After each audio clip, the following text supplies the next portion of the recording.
2 relation, ആദ്യത്തെ ഹസ്ബൻഡിൽ നിന്നും നിങ്ങൾ ഡിവേഴ്സായി, രണ്ടാമതൊന്നും വന്നു, അതും ഇപ്പൊ ഇങ്ങനെ വന്നു. എന്തുകൊണ്ടായിരിക്കും ആര്യക്ക് തോന്നണത്?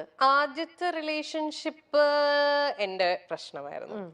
I was wrong from my side. അത് ഞാൻ ഇതിനു മുമ്പുള്ള ഒരു പ്ലാറ്റ്ഫോമിലും പറഞ്ഞിട്ടുള്ള കാര്യമാണ്. ഞാൻ അത് ഡീറ്റെയിൽ ആയിട്ട് പറയുന്നില്ല, പക്ഷെ ഇറ്റ് വാസ് തറലി മൈ മിസ്റ്റേക്ക്. അത് ഞാൻ അക്സെപ്റ്റ് ചെയ്യുന്നു.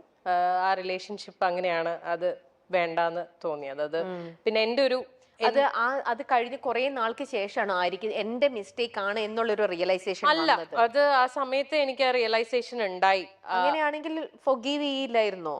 ചെയ്യാമായിരിക്കാം, പക്ഷേ നമുക്ക് എപ്പോഴും ഉള്ളിൽ ഇങ്ങനെ ഒരു പേടി കിടക്കും. വീണ്ടും വീണ്ടും നമ്മുടെ ലൈഫ് ഇനി മുന്നോട്ട് ഒന്നിച്ചു പോകുമ്പോ ഇത് വരുമോ വീണ്ടും, അതിനുള്ളിൽ ഷുഡൻ ബോദർ us. പിന്നെ I thought he deserves A better life. അങ്ങനെ അവിടെ ആര്യ തെറ്റ് ചെയ്തതിന്റെ ഒരു അതെ, എനിക്കൊരു ഗിൽറ്റ് വന്നതാണ് അവിടെ. അപ്പം I genuinely thought he should have a better life എന്നുള്ളത്. പിന്നെ he found his life partner also. ആളിപ്പം മാരിഡ് ആണ്, ഹാപ്പി ആയിട്ട് അവര് ഒന്നിച്ച് വർക്ക് ചെയ്യുന്ന ആൾക്കാരാണ്, ഹാപ്പി ആയിട്ട് പോകുന്നു. So that was meant to be. അങ്ങനെ വിശ്വസിക്കുന്ന ആളാണ് ഞാൻ. ശരിയാണ്, we have a beautiful girl child. അവൾക്ക് ഞങ്ങൾ രണ്ടുപേരും ഉണ്ട്. അവള് ഈ പറയുന്ന പോലെ വളരെ അണ്ടർസ്റ്റാൻഡിങ് ആയിട്ടുള്ള ഒരു കുട്ടിയാണ്. അച്ഛനും അമ്മയും ഞങ്ങൾ രണ്ടുപേരും ഒന്നിച്ച് തന്നെയാണ് അവളെ വളർത്തുന്നത്. അവളുടെ എല്ലാ കാര്യങ്ങളിലും ഞങ്ങളുടെ ഡിസിഷൻസ് എല്ലാം മ്യൂച്വൽ ആണ്. ആൻഡ് ഈക്വലി ആള് വരുമ്പോ, I mean whenever he wants to be with her, she goes to him. അല്ലാത്തപ്പം ഞാൻ ടേക്ക് കെയർ ചെയ്യണു, അങ്ങനെ ഒരു ഡിഫറൻഷിയേറ്റ്, അങ്ങനെ ഒരു പ്രശ്നമേ അവിടെ വരുന്നില്ല. അതാണ് ഫസ്റ്റ് റിലേഷൻഷിപ്പിൽ സംഭവിച്ചത്. സെക്കൻഡ് റിലേഷൻഷിപ്പ് ഈ പറഞ്ഞ പോലെ ചിലപ്പം ആദ്യത്തെ റിലേഷൻഷിപ്പിൽ ഉള്ള എന്താ പറയാ, അതിനുള്ള ശിക്ഷയായിട്ട് എനിക്ക് കിട്ടിയതായിരിക്കാം സെക്കൻഡ് റിലേഷൻഷിപ്പ്. ഈ പറഞ്ഞ പോലെ ഷിബ്ല പറഞ്ഞില്ലേ, ഞാൻ റിലേഷൻഷിപ്സിൽ 150% കൊടുക്കുന്ന ആളാണ്. ഞാൻ ഭയങ്കര ഇൻവെസ്റ്റഡ് ആയിട്ടുള്ള ഒരു റിലേഷൻഷിപ്പ് ആയിരുന്നു എന്റെ സെക്കൻഡ് റിലേഷൻഷിപ്പ്. എനിക്ക് അയാളെ genuinely from the bottom of my heart എനിക്ക് ഭയങ്കര ഇഷ്ടമായിരുന്നു. I knew he was not the perfect person and all. ഒരുപാട് പ്രതീക്ഷകളോടുകൂടിയിട്ടാണ് ഓരോ പെൺകുട്ടികളും വലതുകാൽ വെച്ച് കയറി വരുന്നത്. പക്ഷെ ആ ഒരു ജീവിതം ഇങ്ങനെ താറുമാറായി പോകുക എന്ന് പറയുമ്പോൾ ഒരു പെൺകുട്ടിയും സഹിക്കത്തില്ല. ബിഗ് ബോസിൽ വെച്ച് തനിക്കൊരു പ്രണയമുണ്ടെന്നും ആ ബിഗ് ബോസ് ഷോ കഴിഞ്ഞാൽ തങ്ങൾ ഒന്നാകുമെന്നും ഒക്കെ ആര്യ തുറന്നു പറഞ്ഞിരുന്നു. വർഷങ്ങളായുള്ള ബന്ധമായിരുന്നു അത്. എന്നാൽ ബിഗ് ബോസിൽ നിന്നും തിരിച്ചു മടങ്ങി ആര്യയെ കാത്തിരുന്നത് വലിയൊരു ദുരന്ത വാർത്തയായിരുന്നു. കാരണം താൻ ഏറെ പ്രണയിച്ച തന്റെ കാമുകനെ, അല്ലെങ്കിൽ താൻ വിവാഹം കഴിക്കാൻ പോകുന്ന തന്റെ പ്രിയപ്പെട്ട ആളെ തന്റെ ഉറ്റ കൂട്ടുകാരി സ്വന്തമാക്കി കഴിഞ്ഞു എന്ന വാർത്തയാണ്. ആര്യ ഇത് കണ്ടെത്തുകയായിരുന്നു. ഒരിടത്തൊരു ഹോപ്പ് തന്നോണ്ടിരിക്കും, എന്നാൽ at the same time. So എനിക്ക് ഫീൽ ചെയ്തത് ഇതാണ്, ലൈക്ക് അപ്പൊ നമുക്കൊരു മെന്റൽ ടോർച്ചർ ആണല്ലോ അത്.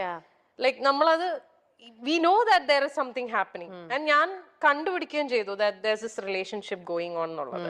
അപ്പൊ എന്നോട് ഈ പറയുന്നൊക്കെ നുണയാണെന്നുള്ളത് എനിക്ക് അറിയാം. Stupid explanation. Exactly. I wanted to know how long this explanation will go. I knew the fact, പക്ഷേ I was buying all the things, the lies he was going on telling me. എന്നാൽ ഏതെങ്കിലും ഒരു പോയിന്റിൽ honest ആയിട്ട് പറഞ്ഞാൽ മതിയായിരുന്നു. ഞാൻ ഇല്ല, I don't want to do this anymore എന്ന് പറഞ്ഞിരുന്നെങ്കിൽ തീർന്നു. ഞാൻ അപ്പൊ സ്റ്റോപ്പ് ചെയ്തിട്ട്. എത്ര പെയിൻഫുൾ ആയിട്ടായിരിക്കും ആര്യ ഓരോ തവണയും ഇങ്ങനത്തെ കാര്യങ്ങൾ അല്ലേ, അറിഞ്ഞിരുന്നിട്ട് ചോദിക്കുമ്പോ എഗെയിൻ പുള്ളി പറയണ ഓരോ ഇങ്ങനത്തെ ഒരു ഇതിനകത്തുനിന്ന്.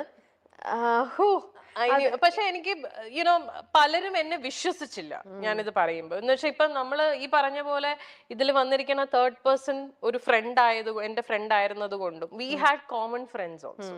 സോ ഒരിക്കലും ആരും വിശ്വസിക്കില്ല ഈ കുട്ടിയാണ് എന്ന് അറിഞ്ഞിരുന്നില്ല.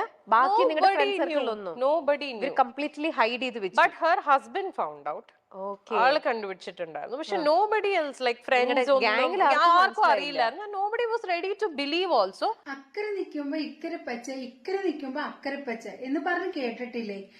ഒരു കുടുംബമായിട്ടൊക്കെ കഴിയുമ്പോൾ ഈ സോഷ്യൽ മീഡിയ കാരണം എത്ര പെൺകുട്ടികളുടെ ജീവിതമാണ് നഷ്ടപ്പെടുന്നത്, എത്രയോ ഫാമിലിയാണ് തകർന്ന് തരിപ്പണമായി പോകുന്നത്.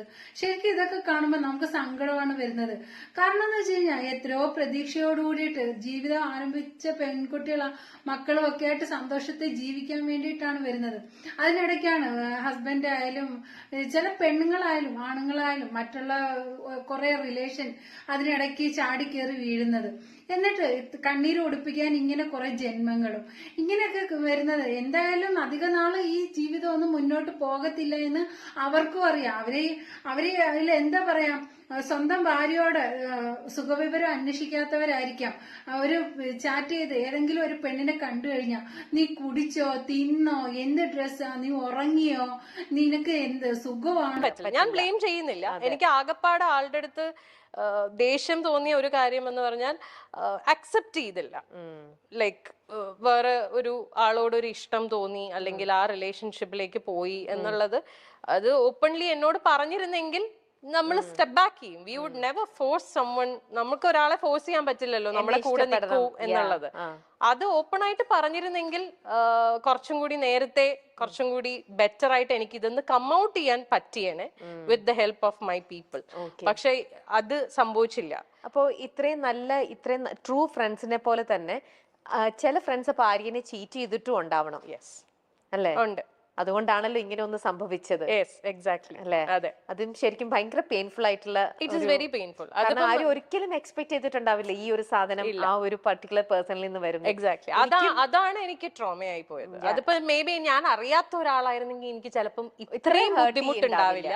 ഇത് എനിക്ക് ആ പെയിൻ ശരിക്കും കിട്ടുന്നു, കാരണം എനിക്ക് റിലേറ്റ് ചെയ്യാൻ പറ്റുന്നുണ്ട്. എന്റെ കണ്ണിപ്പം നിറയാണ് ആക്ച്വലി. കാരണം ആ ഒരു വേദന ഒരു ലേഡി എന്നുള്ള രീതിയിൽ എന്റെ കണ്ണ് നിറയണം. നമുക്കത് ശരിക്കും നമുക്കത് ഫീൽ ചെയ്യാൻ പറ്റുന്ന ഒരു കാര്യമാണ്. ആര്യ, അത് യു വെന്റ് ത്രൂ ദാറ്റ്. ഭയങ്കര ഒരു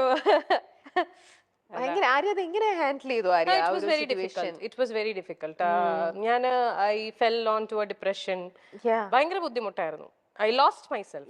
നമുക്കത് കാരണം നമ്മൾ ജീവനായിട്ട് നമ്മുടെ കൂടെ നിർത്തിയിട്ടേ അവൾ എനിക്കിട്ട് ഇങ്ങനെ പണിയ എന്നൊക്കെ പറയണത് ശരിക്കും. അതെ, എന്റെ കാര്യത്തിൽ കുറച്ചും കൂടെ ബുദ്ധിമുട്ടായി പോയത് ഞാൻ ഇതെല്ലാം ഫേസ് ചെയ്യുന്നത് ലോക്ക്ഡൌണിന്റെ സമയത്താണ്.